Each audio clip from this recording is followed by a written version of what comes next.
Hey everyone, welcome back to our channel. Today I'm going to show you how you can download and install Angular into your computer in a very simple way.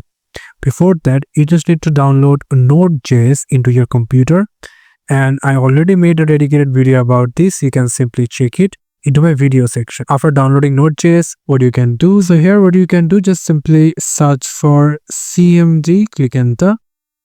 And here is your cmd prompt is open, and now here if you type node space dash dash call version, and if you click enter, you can see we got the Node.js v22.13.0 version over here.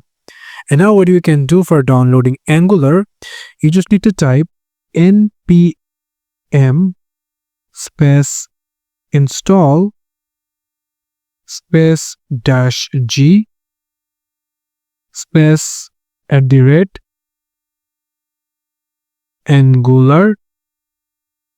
/c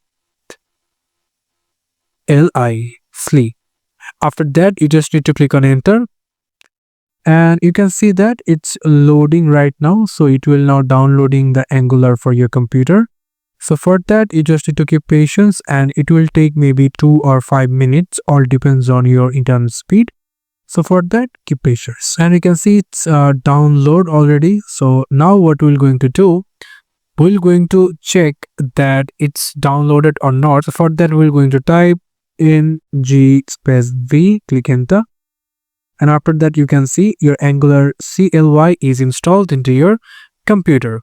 And now if you downloaded Visual Studio Code, you can now simply use Angular into your computer. Thank you so much for watching this video. I hope to see you for another videos. Till then, goodbye.